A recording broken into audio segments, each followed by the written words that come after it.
ओम श्री साईनाथाय नमः। Good morning, Sai morning. आइए शुरू करते हैं आज का नया दिन। आइए मिलकर प्रार्थना करते हैं और आज के नए दिन की शुरुआत करते हैं।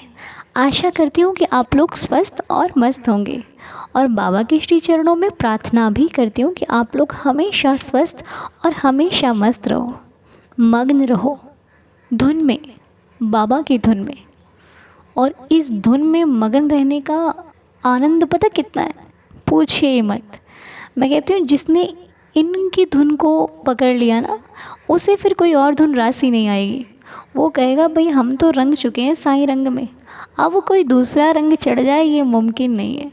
हमको एक ही रंग भा गया है, वो मेरे साईं का है जो मेरे मन मंदिर पे छा गया है।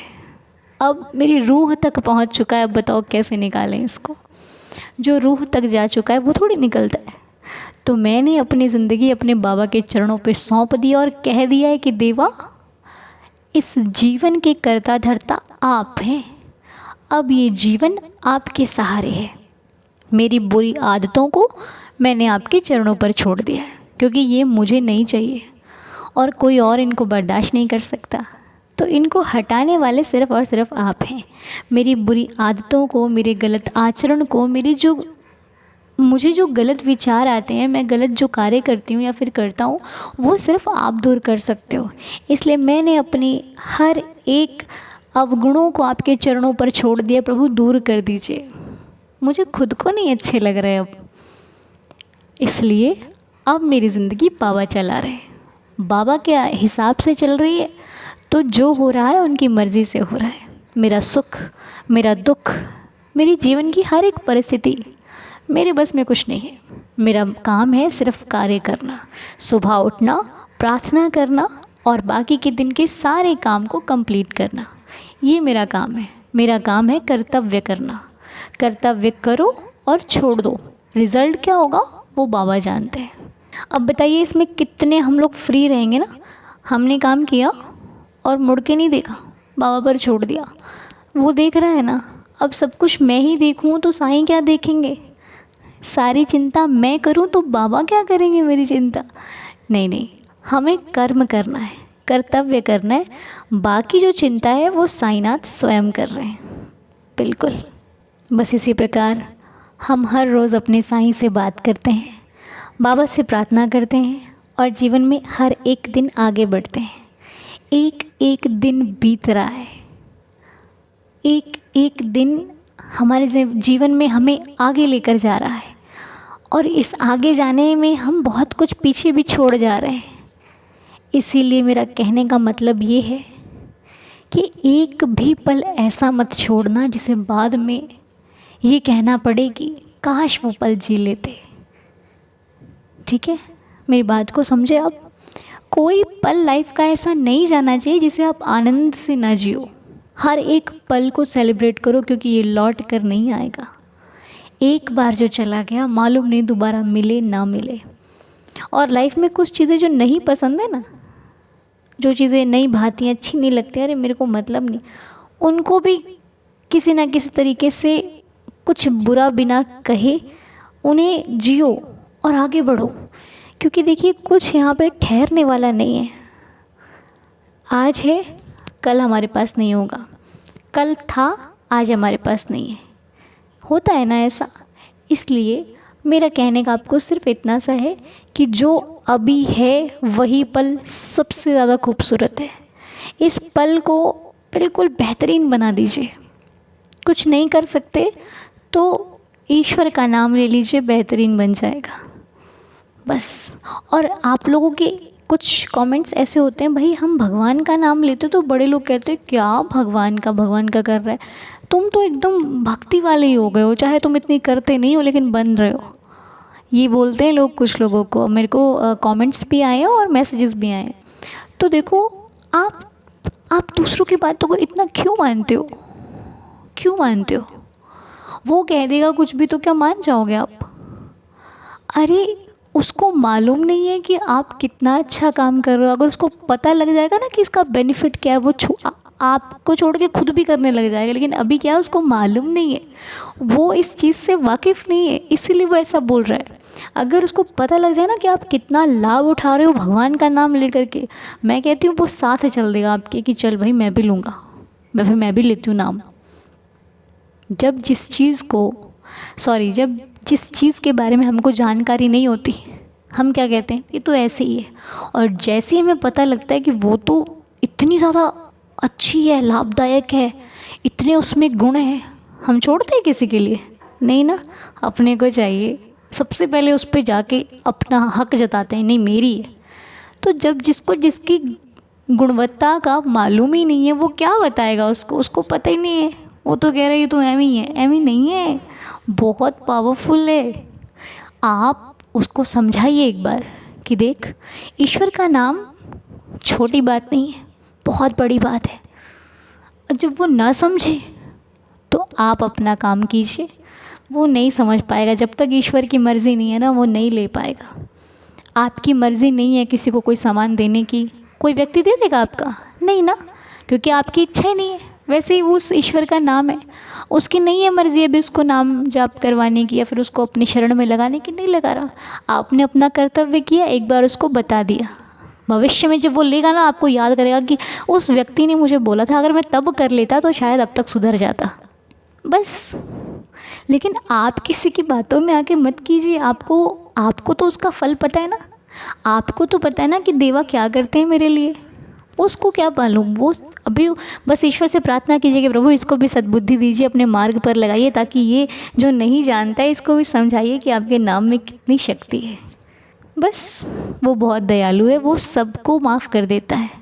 जो गलत भी करता ना, अगर एक बार उनकी शरण में चला जाए कि प्रभु बहुत गलतियाँ कर दी हैं, माफ़ कर दो, बहुत गलतियाँ करी हैं मैंने, बाबा उसको भी क्षमा कर देते हैं, इतने दयालु हैं। इसलिए मेरी श्री साईं चरणों में प्रार्थना है देवा कि हर एक भक्त पर अपना आशीर्वाद बनाए रखिए, सभी को आपका आशीर्वाद प्राप्त हो और सभी सदा खुश रहें, सुखी रहें, आपकी लीलाओं का बखान करते रहें, गुणगान करते रहें, आपकी धुन में मग्न रहें। जो भी हम करें अच्छा करें, किसी की सेवा के लिए करें, किसी के भले के लिए करें। प्रभु गलती से भी कभी कोई गलती ऐसी ना हो जो किसी की आंख में आंसू ला दे, किसी के दुख का कारण बन जाए। देवा हमें मत बनाइएगा, हमें बस अपनी शरण में रखिएगा और अपना नाम जाप कराते रहिएगा, अपने गुणगान में रखिएगा, रहम नज़र कीजिएगा, दया कीजिएगा, हम सबकी श्रद्धा की लाज रखिएगा। हे साईं दया कीजिए, रहम नज़र कीजिए। तो आइए अब कुछ प्रार्थना के नाम हैं जो हम प्रार्थना में रखते हैं, साईं दया करें, और इस भाव इस श्रद्धा से रख रहे हैं कि देवा हमारी प्रार्थना को सुनते हैं। और कहाँ नहीं है साईं, हर जगह है। इसलिए हे प्रभु, जो लोग तकलीफ़ में हैं, आपने हमें इस लायक बनाया कि हम दूसरों के दर्द के लिए आपसे प्रार्थना कर सकें कि प्रभु उनके दर्द को कम कर दीजिए, रहम नज़र कीजिए, ताकि वो भी आपका नाम सुख से ले सकें।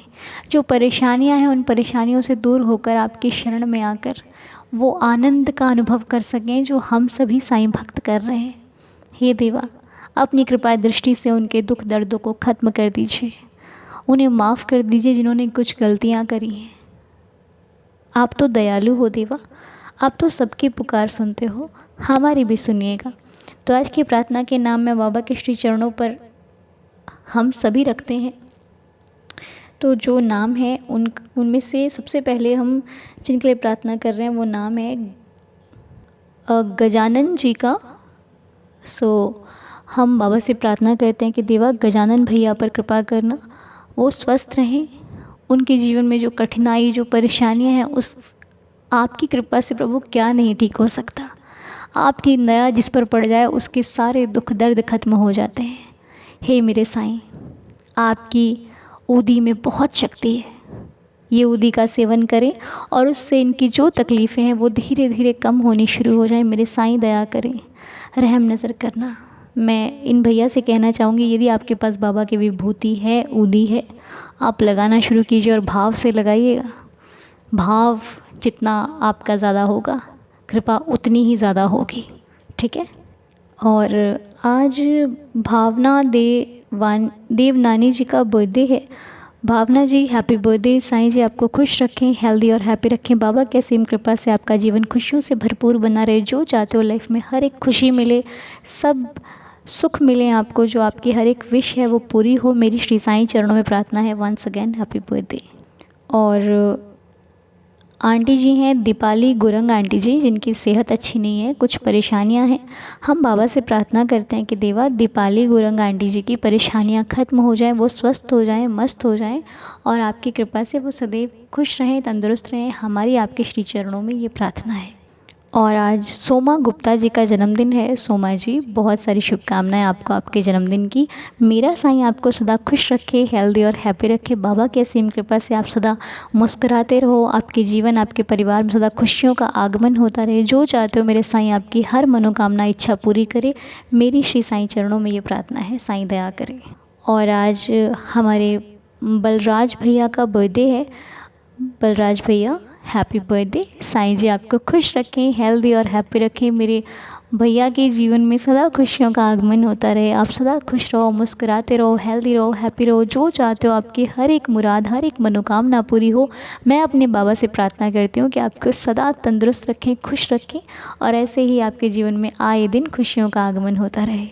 और एक मैसेज मैंने और पढ़ा था रितु जी का। तो रितु जी लिखते हैं कि मेरा नाम रितु है, आपने जो मेरे लिए प्रेयर की थी, आपकी प्रेयर से मेरी हेल्थ इश्यूज़ बिल्कुल ठीक हो गए हैं। सच में अनु जी आपके प्रेयर में बहुत शक्ति है। ओ साईं राम, बहुत बहुत शुक्रिया। देखा आपने हमारे साईं की लीला, रितु जी की तबीयत ठीक हो गई है।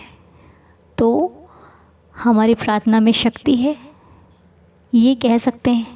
लेकिन हमारे बाबा कितने सुनते हैं, ये तो अपरंपार लीला है। मतलब थैंक यू सो मच मेरे साईं। हमें पता है कि आप हमें हर वक्त सुनते हो, हमें पता है कि आप यहीं कहीं हो, हमारी प्रार्थना को सुन रहे हो और मुस्कुरा रहे हो। आप सामने बैठ कर हंसते हो, मुझे मालूम है आपका। हम सब आपको फील करते हैं देवा। और जितने भक्त अभी नहीं करते हैं ना, मेरा विश्वास है समय बदलने दीजिए, थोड़ा और आगे बढ़ने दीजिए। हर एक को भरोसा होगा, हर एक को विश्वास होगा कि साईनाथ सुनते हैं। कोई नहीं कहेगा कि बाबा नहीं सुनते, सब ये कहेंगे कि साईं ही सुनते हैं। ये एक भक्त का विश्वास है जो साकार ज़रूर होगा। तो ये कुछ नाम थे जो प्रार्थना के थे। अब आइए हम लोग मिलकर लीला सुनते हैं। बाबा के श्री चरणों में बैठकर आज की साईं लीला देख लेते हैं कौन सी है। जय साईनाथ। नमस्कार अनु जी और साईं दीदार फैमिली। मैं स्वाति बोल रही हूँ मुंबई से। मेरे साथ साईं बाबा की बहुत सी लीलाएं होती रहती हैं, बट मैं आज आपके साथ एक लीला शेयर करना चाहती हूँ। 20 साल पुरानी बात है। मेरी शादी के समय की है। मैं शादी होके जब मुंबई आई तो यहाँ से शिरडी जाना बहुत इजी हो गया, तो मैं फ़र्स्ट टाइम शिरडी तभी गई यहाँ से। बस में बैठे रात में और मॉर्निंग में शिरडी पहुँचे, दर्शन किए, देन आफ्टरनून में बैठ के हम लोग आ जाते थे यहाँ पे रात में। तो फिर मेरे कुछ दिन बाद मेरी इन लॉज़ आए, तो मैंने अपने मम्मी जी और पापा जी से बोला कि चलो आप लोगों को भी मैं हम लोग शिरडी घुमा के लाते हैं। फिर हम सब लोग शिरडी जाने के लिए बस बुक की, देन हम लोग बस स्टॉप पे गए। देन उस दिन बस ही नहीं आई। पता नहीं क्या प्रॉब्लम हो गई थी उस दिन। पहली बार ऐसा हुआ कि जब बस ही नहीं आई। देन हम लोग वापस घर आ गए। देन घर आने के बाद मेरी मम्मी जी ने बोला कि हम लोग पता है शिरडी क्यों नहीं जा पाए, क्योंकि मेरी साईं बाबा के लिए इतनी आस्था नहीं है। बिकॉज़ वो बहुत बड़ी शिव भक्त हैं और शिव जी की बहुत पूजा करती हैं, लेकिन उनके मन में साईं बाबा के लिए उतना कुछ आस्था आस्था नहीं थी। तो उन्होंने मुझसे यही बात बोली। देन फिर कुछ नहीं, फिर हम लोग 1-2 साल बाद फिर से वो लोग आए, तो फिर मैंने फिर से पूछा कि अभी चले क्या, आपके मन में ऐसी श्रद्धा है बाबा के लिए? तो उन्होंने कहा नहीं, मेरे मन में बाबा के लिए श्रद्धा है, क्योंकि बाबा ने ऐसा ऐसा किया था हमारे साथ लास्ट टाइम। तो अब मेरे मन में श्रद्धा है, तो मैं जाना चाहती हूँ। देन हम लोग गए, अच्छे से दर्शन वर्शन हुए, देन हम लोग आ गए। अभी कुछ दिन पहले भी मैंने आपके साथ एक इंसिडेंट शेयर किया था कि कैसे हम लोग शिरडी गए। हमारे बहुत इच्छा थी, लेकिन पता नहीं बाबा नहीं चाह रहे थे। लेकिन फिर बाबा ने जब मेरी इच्छा देखी तो बाबा ने मुझे फिर बुलाया, एंड देन हम लोग गए, बहुत अच्छे से दर्शन हुए। हम लोग साई तीर्थ भी घूमने गए, सब कुछ करके हम लोग वापस आए। तो बस मैं इतना बताना चाह रही हूँ कि साईं बाबा सबको देखते हैं कि किसके मन में श्रद्धा है, कब किसको बुलाना चाहिए। देन वो उसी हिसाब से बुलाते हैं। साईं बाबा से हम लोग तो बचपन से, हम सब लोग को साईं बाबा पता ही है ना, क्योंकि हम सब ने बचपन से अमर अकबर एंथोनी का वो गाना सुन के रखा हुआ है, शिरडी वाले साईं बाबा। तो सब पता है कि हाँ शिरडी है, कुछ कोई साईं बाबा है। बट मैं सच बताऊँ तो आपकी फैमिली से जुड़ने के बाद जो फील होता है साईं बाबा के लिए, वो कभी भी फील नहीं हुआ। आपकी फैमिली से जुड़ने के बाद ही अभी लगता है कि ठीक है, जो भी करेंगे साईं बाबा ठीक ही करेंगे। मैं भगवान से कुछ मांगती नहीं हूँ। पहले मैं हमेशा सोचती थी, अरे ये क्यों हुआ, ऐसा क्यों नहीं हुआ, ऐसा कि मतलब मैं हमेशा यही सोचती थी। लेकिन अब लगता है कि नहीं, जो भी हो रहा है वो सब सही हो रहा है। इसलिए मैं भगवान से कभी भी प्रे करती हूँ तो भगवान से ये नहीं बोलती हूँ कि मुझे ये चाहिए, मुझे वो चाहिए। मुझे भगवान से हमेशा यही बोलती हूँ कि भगवान आप कुछ भी दो, मुझे पता है कि आप मेरे लिए अच्छा ही करोगे। इसलिए मैं भगवान से कभी कुछ नहीं मांगती हूँ। तो अनु जी, आप जैसा जो मैंने, मतलब आप मुझसे आधी उम्र के होंगे, लेकिन आप में जो भक्ति, जो आस्था मैंने देखी है ना, मैंने कभी भी किसी में नहीं देखी है। अनु जी, आप ऐसे ही सालों साल सबके लिए प्रार्थना करें, भगवान आपको भी बहुत बहुत बहुत अच्छा रखे, एंड सारी पूरी फैमिली को बहुत अच्छा रखे। नमस्कार अनु जी। बहुत बहुत शुक्रिया स्वाति जी आपका इतनी सुंदर लीला शेयर करने के लिए। और हमारी फैमिली तो है ही गज़ब की। ये साझेदार परिवार बिल्कुल मस्त परिवार है। इसका हर एक सदस्य ना मग्न है साईं बाबा में, बाबा की भक्ति में, बाबा की धुन में। क्योंकि ये परिवार खुद बाबा का बनाया हुआ है, जिसका एक खूबसूरत सा हिस्सा आप भी हैं। बहुत बहुत शुक्रिया स्वाति जी। और स्वाति जी ने जो लीला बताई है, इसका जो मैं आपको मतलब यदि सबको समझ में आ गया तो अच्छी बात है। मतलब जब उनकी मदर इन लॉ को नहीं जाने का मन था तो बाबा ने रोक दिया, बुलाया तब जब श्रद्धा बढ़ गई। तो ये है साईं, वो पहले आपको बनाता है फिर आपको बुलाता है। जो कष्ट मिलते हैं ना, ये मत समझो कष्ट मिल रहे हैं, वो आपको साफ कर रहा है। आपके मन मंदिर में अपना वास बना देते हैं, फिर आपको बुलाते हैं श्रद्धा से कि अब आ जा। इसीलिए कहते हैं बाबा की लीला अपरंपार है। जब समझ जाते हैं ना, फिर हमारे मन में कोई सवाल नहीं रहते। इसलिए मैं तो बार बार अपने बाबा का धन्यवाद करती हूँ, जो मुझे इतना प्यारा परिवार दिया, जिसके साथ मैं रोज़ बात कर सकती हूँ। हर सुबह उठती हूँ तो एक आदत है आप लोगों से बात करने की, एक आदत है प्रार्थना करने की। ऐसे लगता है जैसे बचपन में स्कूल जाते थे ना तो प्रेयर करते थे, वही सारी चीज़ें फील होती हैं। और हम एक साथ हैं, भले एक स्थान पर नहीं है, एक जगह नहीं है, लेकिन प्रार्थना सुनते हैं तो सब एक साथ हैं। कोई सुबह सुनता है, कोई लेट सुनता है, कोई बात नहीं, फ़र्क ही नहीं पड़ता, हम साथ रहते हैं। फ़र्क ये पड़ता है हम साथ हैं, भले दूर दूर है, लेकिन एक दूसरे के लिए मन में प्रेम है। ये सबसे बड़ी बात है। वो साथ रहना ही क्या जिसमें प्रेम ही ना हो। प्रेम तो वो है, साथ तो वो है जिसमें दूर दूर है, कोई बात नहीं, लेकिन फिर भी एक दूसरे के लिए आगे हैं, एक दूसरे के लिए, एक दूसरे के दर्द को समझते हैं, सबसे बड़ी बात है। तो चलिए 11 वचन पढ़ के आज की प्रार्थना को संपूर्ण करते हैं। ओम साई राम। जो शिरडी में आएगा आपद दूर भगाएगा, चढ़े समाधि की सीढ़ी पर, पैर तले दुख की पीढ़ी पर, त्याग शरीर चला जाऊंगा, भक्त हेतु दौड़ा आऊँगा, मन में रखना दृढ़ विश्वास, करे समाधि पूरी आस, मुझे सदा जीवित ही जानो, अनुभव करो सत्य पहचानो, मेरी शरणा खा ली जाए, हो तो कोई मुझे बताए, जैसा भाव रहा जिस जन का, वैसा रूप हुआ मेरे मन का, भार तुम्हारा मुझ पर होगा, वचन न मेरा झूठा होगा, आ सहायता लो भरपूर, जो मांगा वो नहीं है दूर, मुझ में लीन वचन मन काया, उसका ऋण ना कभी चुकाया, धन्य धन्य वह भक्त अनन्य, मेरी शरण तज जिसे न अन्य, अनंत कोटि ब्रह्मांड नायक राजाधिराज योगीराज परब्रह्म श्री सच्चिदानंद सद्गुरु साईनाथ महाराज की जय। मेरे बाबा की जय। तो श्री साईं चरणों को स्पर्श करते हुए आज की प्रार्थना को हम यहीं पर संपूर्ण करते हैं। बाबा का आशीर्वाद लेते हैं और आज के दिन को शुरू करते हैं। सुनिए, घबराइएगा मत, कोई भी बात हो ना बाबा को बोल कर निकलना, सब ठीक हो जाएगा। ओके, तो चलिए, आप सभी का दिन शुभ और मंगलमय रहे, मेरी ये प्रार्थना है। मिलते हैं आपसे बहुत जल्द नेक्स्ट वीडियो में, तब तक के लिए ओम साई राम, जय जय साई राम।